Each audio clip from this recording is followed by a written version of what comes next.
friends, இன்னைக்கு என்ன சமைக்க போறோம்னா இட்லி தோசைக்கான பெஸ்ட் காம்பினேஷனான ஒரு சட்னி ரெசிபி தான் பண்ண போறோம். வாங்க எப்படி பண்றதுன்னு பார்க்கலாம். அதுக்கு முன்னாடி இப்பதான் ஃபர்ஸ்ட் டைம் என் சேனலை பார்க்குறீங்கன்னா என் சேனலை சப்ஸ்கிரைப் பண்ணிட்டு பக்கத்தில் இருக்க பெல் ஐக்கானை கிளிக் பண்ணிட்டு வாங்க. ஒரு பேன் எடுத்துக்கோங்க. பேன் நல்லா சூடான பிறகு 1 டேபிள் ஸ்பூன் எண்ணெய் சேர்த்துக்கோங்க. எண்ணெய் சேர்த்து நல்லா சூடான பிறகு 1/4 ஸ்பூன் சீரகம் சேர்த்துக்கோங்க. சீரகம் நல்லா பொரிஞ்ச பிறகு 10 பல்லு பூண்டு சேர்த்துக்கோங்க. ஒரு சின்ன துண்டு இஞ்சி சேர்த்துக்கோங்க. 30 செகண்ட் இந்த பூண்டை நல்லா எண்ணெயில் வதக்கி விடலாம். 30 செகண்ட் பூண்டை நல்லா வதக்கி விட்டுட்டேன். இப்போது 5 மீடியம் சைஸ் நாட்டு தக்காளியை ரஃபாக கட் பண்ணி எடுத்துருக்கேன். அதையும் இதில் சேர்த்துக்கலாம். 4 கருவேப்பிலை, சட்னிக்கு தேவையான உப்பு நல்லா வதக்கி விடலாம். ஒரு 2 நிமிஷம் இந்த எண்ணெயில் இந்த தக்காளியை நல்லா வதக்கி விடலாம். 2 நிமிஷம் இந்த எண்ணெயில் தக்காளியை நல்லா வதக்கி விட்டுட்டேன். இப்போது 6லேருந்து 7 பச்சை மிளகாய் சேர்த்துக்கோங்க. உங்கள் காரத்துக்கு ஏற்ப கூடவோ குறைவோ சேர்த்துக்கலாம். பச்சை மிளகாய் சேர்த்து நல்லா வதக்கி விடுங்க.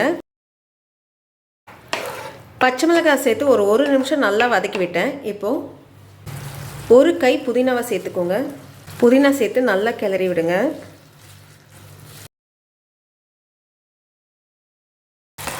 புதினா நல்லா வதங்கிடுச்சு. இப்போ அடுப்பை ஆஃப் பண்ணிவிடுங்க.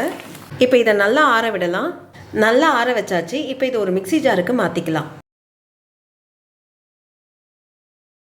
உப்பு எதுவும் சேர்க்க வேணாம். நம்ம தக்காளி வேக வைக்கும் போதே நம்ம தேவையான அளவு உப்பை சேர்த்துட்டோம். இப்போ இதை லைட்டாக குறைன்னு அரைச்சி எடுத்துக்கலாம். அரைச்சி எடுத்தாச்சு. பாருங்கள், லைட்டாக குறைன்னு அரைச்சி எடுத்துருக்கேன். இப்போ இது ஒரு பவுலுக்கு மாற்றிட்டு நம்ம தாளிச்சிடலாம். 1 டேபிள் ஸ்பூன் எண்ணெய் சேர்த்துக்கோங்க. 1/4 ஸ்பூன்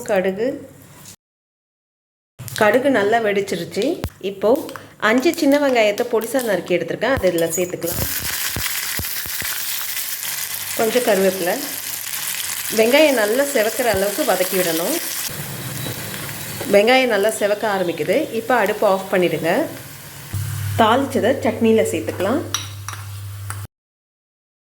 ரொம்ப டேஸ்டான சட்னி ரெடி ஆகிடுச்சு. இந்த வீடியோ உங்களுக்கு பிடிச்சிருந்தா லைக் பண்ணுங்கள், ஷேர் பண்ணுங்கள். அப்படியே உங்களுடைய கருத்துக்களை எனக்கு கமெண்ட் பண்ணுங்கள். இது வரைக்கும் என் சேனலை சப்ஸ்கிரைப் பண்ணாதவங்க சப்ஸ்கிரைப் பண்ணிவிட்டு பக்கத்தில் இருக்க பெல் ஐக்கானை கிளிக் பண்ணிவிட்டு ஆல்ன்ற பட்டனை ப்ரெஸ் பண்ணுங்கள். நன்றி, வணக்கம்.